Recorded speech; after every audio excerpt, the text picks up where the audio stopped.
Hello everybody, welcome. తనను తానే మోసం చేసుకునే ఒక మానసిక రుగ్మత గురించి నేను మాట్లాడబోతున్నా. తనకు తానే మోసం చేసుకుంటాడా అనేది జనరల్గా సగటు మనిషికి వచ్చే డౌట్. తెలియకుండానే తనకు తను మోసం చేసుకుంటూ ఉంటాడు.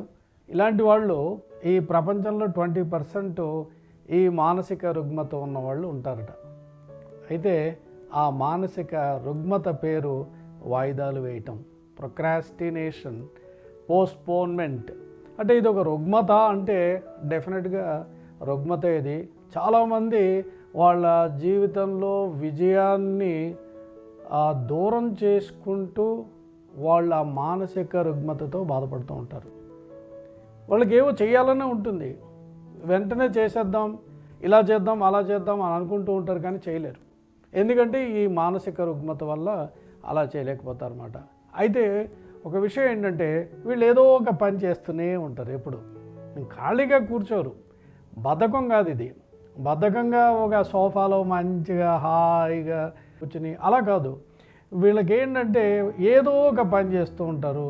అలాగా రోజులు గడిచిపోతూ ఉంటాయి, కానీ వీళ్ళ పనులన్నీ వాయిదా పడిపోతూ ఉంటాయి. న్యాచురల్గా విజయం కూడా వాయిదా పడిపోతుంది. Procrastination is the thief of time అంటారు. ఇది ఒక పాత సామెత. నిజమే, థీఫ్ ఆఫ్ టైమే కాదు, థీఫ్ ఆఫ్ లైఫ్ కూడా. ఎందుకంటే ఈ ప్రొక్రాస్టినేషన్ వల్ల చాలామంది జీవితాన్ని పాడు చేసుకున్న వాళ్ళు ఉన్నారు. అయితే వీటికి రీజన్స్ ఏంటో చూద్దాం. చాలా రీజన్స్ ఉంటాయి. ఇవన్నీ కూడా ఆల్మోస్ట్ మానసికమైన రీజన్స్ ఉంటాయి. ఆ రీజన్స్ ఏంటో తెలుసుకుంటే తర్వాత రెమెడీ గురించి తెలుసుకోవచ్చు. First pain and pleasure principle అంటాం.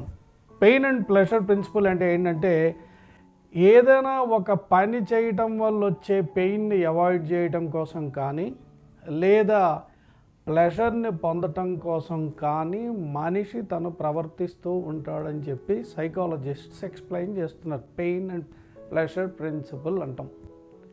To avoid the pain or to get the pleasure. ఈ రెండిట్లో ఏదో ఒక దానికోసం ఏదో ఒకటి చేసుకుంటూ పోతూ ఉంటారు. దానివల్ల వాయిదా పడుతుంది. ఇక రెండవ రీజన్ మానసిక సంఘర్షణలు, అంటే కాన్ఫ్లిక్ట్స్. ఇది చేద్దామా, అది చేద్దామా, అలా చేద్దామా, ఇలా చేద్దామా అనుకుంటూ మానసిక సంఘర్షణ వల్ల కొంత వాయిదా వేస్తూ ఉంటారు. ఇక మూడవ కారణం ఫియర్ ఆఫ్ ఫెయిల్యూర్. ఫెయిల్ అవుతానేమో, ఇంకా కొంచెం బాగా నాకు నాలెడ్జ్ కావాలనో, స్కిల్స్ కావాలనో, లేదంటే ఏదో నాలో లోపం ఉందనో ఏదో ఒకటి అనుకుంటూ ఫియర్ ఆఫ్ ఫెయిల్యూర్ తోటి పోస్ట్పోన్ చేస్తూ ఉంటారు. ఇక నాలుగవది పెర్ఫెక్షనిజం.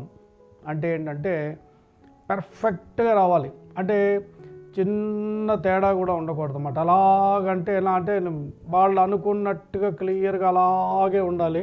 అంతవరకు కూడా వాళ్ళు చేయరు. కొంతమంది సపోజ్ ఏదో ఒక బొమ్మ వేసాడు అనుకుందాం, ఆ బొమ్మలో పెర్ఫెక్షన్ తీసుకురావాలని ఇంకా అలా వేసుకుంటూ వెళ్ళడం తప్పు లేదు. ఎందుకంటే ఆర్టిస్ట్ తప్పు లేకుండా బొమ్మ వేయాలనుకుంటాడు, కానీ జీవితకాలం అంతా బొమ్మ వేస్తూనే కూర్చొని ఆ బొమ్మ ఎప్పటికీ పూర్తి చేయకపోతే వేస్ట్ కదా. అందుకని పెర్ఫెక్షనిజం అనే దానివల్ల కూడా కొంతమంది వాయిదా వేస్తూ ఉంటారు. ఇక తర్వాతది ఎక్స్క్యూజెస్, అంటే సాకులు. అంటే ఆ కారణం వల్ల వాయిదా వేస్తున్నా, ఈ కారణం వల్ల వాయిదా వేస్తున్నా, అలా అయి ఉంటే చేసేవాడిని, ఇలా అయి ఉంటే చేసేదాన్ని అనుకుంటూ వాయిదా వేయడం. ఇక మరొకటి సెంటిమెంట్స్. సెంటిమెంట్స్ అంటే రకరకాల నమ్మకాలు ఉంటాయి వీళ్ళకి. ఆ సెంటిమెంట్స్ వల్ల కూడా కొంచెం వాయిదాలు వేస్తూ ఉంటారు. తర్వాత రీజన్ వచ్చి ఉత్సాహం లేకపోవడం. అంటే చెయ్యాలనే ఉత్తేజం ఉండాలి, చెయ్యాలనే ఉత్సాహం ఉండాలి మనిషిలో. ఆ చెయ్యాలనే ఉత్సాహం లేకపోవడం వలన కూడా వీళ్ళు వాయిదా వేస్తూ ఉంటారు. మరొక రీజన్ వచ్చి డెసిషన్ మేకింగ్ అనేది లేకపోవడం. అంటే వీళ్ళకి ఇది ఏది చేస్తే బాగుంటుంది అనేది వీళ్ళు అలా ఆలోచనలో పడిపోతూ ఉంటారు.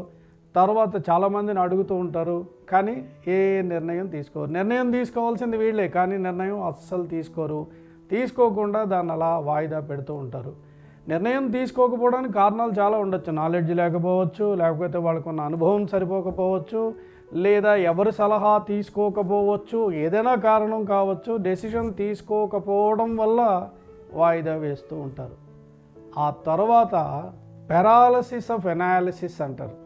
పెరాలసిస్ ఆఫ్ ఎనాలిసిస్ అంటే విశ్లేషణ చేస్తూ ఇక థింకింగ్లో అలాగ విశ్లేషణ చేసుకుంటూ పని చేయకుండా పనిని ప్యారలైజ్ చేసేయడం. సో పెరాలసిస్ ఆఫ్ ఎనాలిసిస్ అంటారు. ఇక లాస్ట్కి వచ్చి డెడ్ లైన్ సైకాలజీ అంటారు. కొంతమందికి ఒక డెడ్ లైన్ ఇవ్వాలి, నేను పలానా రోజు పలానా టైంకి అయితే చేస్తాను అని అనుకున్న వాళ్ళకి డేటు టైం ఇచ్చేయాలి. ఇస్తే ఆ టైంకే వాళ్ళు దానికి తయారుగా ఉంటారు. అలా కాకుండా చేద్దాంలే చూద్దాంలే అంటే అది మీరు నమ్ముతారో లేదో నెలలు కాదు సంవత్సరాలు కూడా గడిపేసిన వాళ్ళు ఉన్నారు. అందుకని వాళ్ళకి ఏంటంటే వాళ్ళది డెడ్ లైన్ సైకాలజీ. వాళ్ళది అంటే ఏంటంటే ఒక డేట్ ఉండాలి, వాళ్ళకి ఒక టైం ఉండాలి, ఉంటేనే పని చేస్తారు. సో ఇవి కారణాలు. వీటికి నివారణ ఏంటి అనేది చాలా అతి ముఖ్యమైన విషయం. ఎందుకంటే ఈ వాయిదాలు వేసి విజయాన్ని వాయిదా వేసుకునే వాళ్ళు 20% ఈ ప్రపంచ జనాభాలో ఉన్నారు అంటే అది చాలా ఎక్కువ పర్సంటేజ్. అది దానివల్ల వాళ్ళు విజయం పొందలేకపోతున్నారు. దానివల్ల సమాజం కూడా కొంత నష్టపోతుంది. ఎందుకంటే వాళ్ళ దగ్గర మంచి నాలెడ్జ్ ఉంది, అన్నీ ఉన్నాయి వాళ్ళ దగ్గర, కానీ కేవలం వాయిదాల వల్ల మాత్రమే నష్టపోతున్నారు. కనుక వాళ్ళకి నివారణ ఏంటనేది ఇప్పుడు చూద్దాం.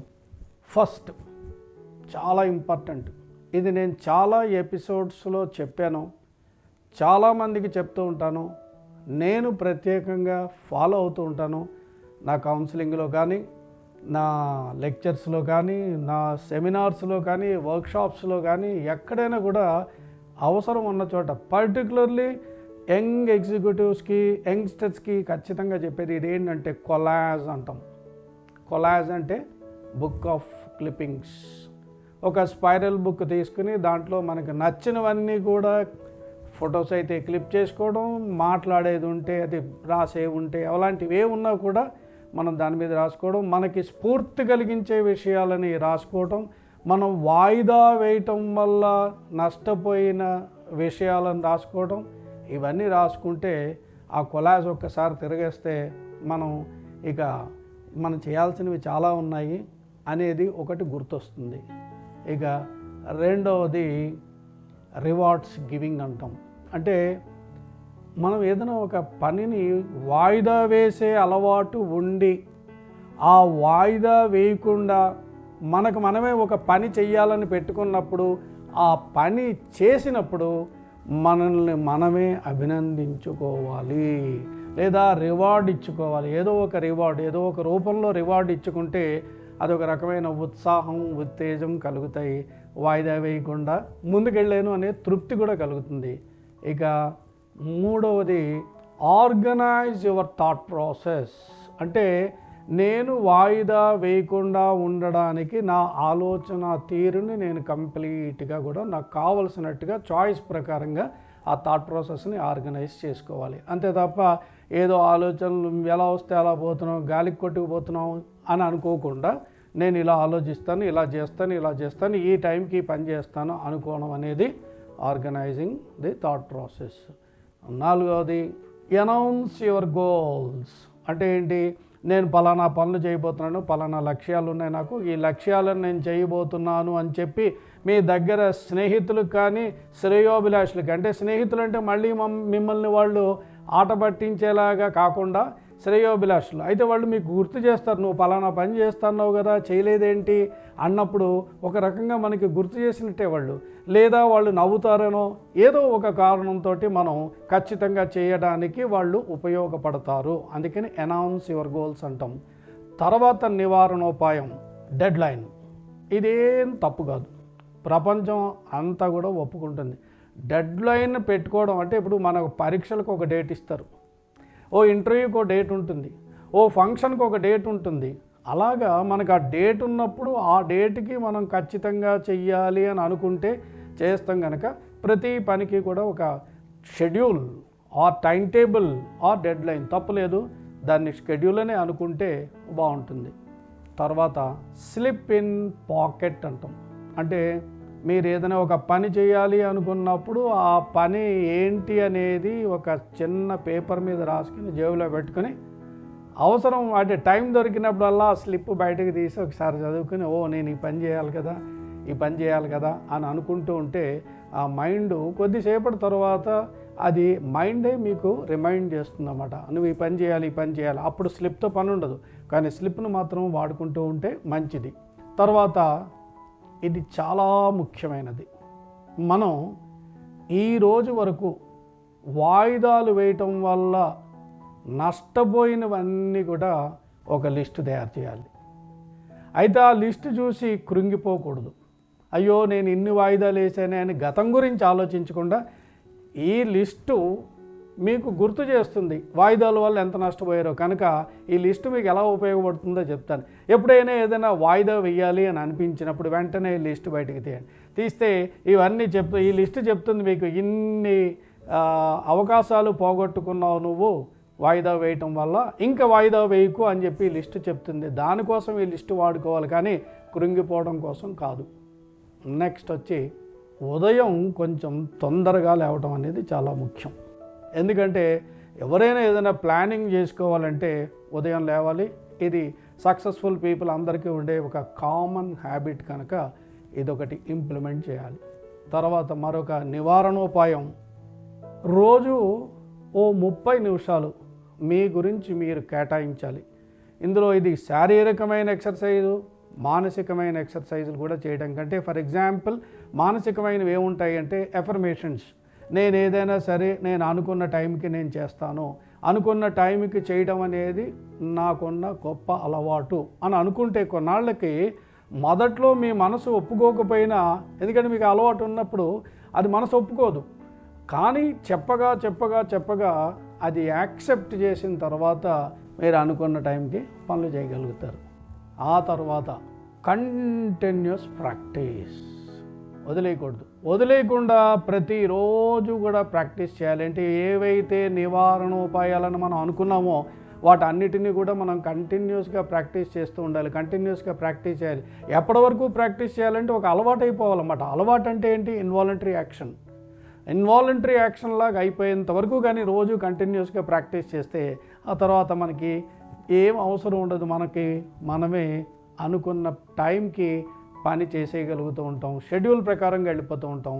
ఇక లాస్ట్కి ఏంటంటే ఇదంతా చేయడాన్ని రీప్రోగ్రామింగ్ ఆఫ్ మైండ్ అంటారు. రీప్రోగ్రామింగ్ ఆఫ్ మైండ్ అంటే మనం మనసులో కొన్ని మానసిక ముద్రలు ఉన్నాయి, నేను చేయలేను, లేకపోతే ఫియర్ ఆఫ్ ఫెయిల్యూర్. అంటే ఇంతకుముందు మనం కొన్ని కారణాలు చెప్పుకున్నాం. ఈ కారణాలన్నీ కూడా మీ మానసిక ముద్రలు. ఇప్పుడు ఈ మానసిక ముద్రలన్నీ మార్చడానికే నివారణోపాయాలు. సో అల్టిమేట్గా ఏం జరుగుతుందంటే రీప్రోగ్రామింగ్ ఆఫ్ మైండ్ అనేది జరుగుతుంది. కనుక ఈ వాయిదాలు వేసే మానసిక రుగ్మత నుంచి బయటకు వచ్చి మీరు అనుకున్న పనిని ఎప్పటికప్పుడు చేసుకుంటూ విజయ మార్గంలోకి వెళ్ళగలుగుతారు. కనుక ఇవన్నీ పాటిస్తారని తలుస్తూ మీ అందరూ కూడా దీనివల్ల లాభం పొందుతారని తలుస్తూ ఈ ఎపిసోడ్ని ఇక్కడికి క్లోజ్ చేస్తున్నాను. మళ్ళీ మరొక సబ్జెక్ట్తో మీ ముందుకు వస్తాను. అప్పటి వరకు సెలవు. మీకు ఈ ఎపిసోడ్ నచ్చితే ఆ లైక్ బటన్ నొక్కండి, అలాగే వేరే వాళ్ళకు కూడా షేర్ చేయండి. All the best. Bye bye.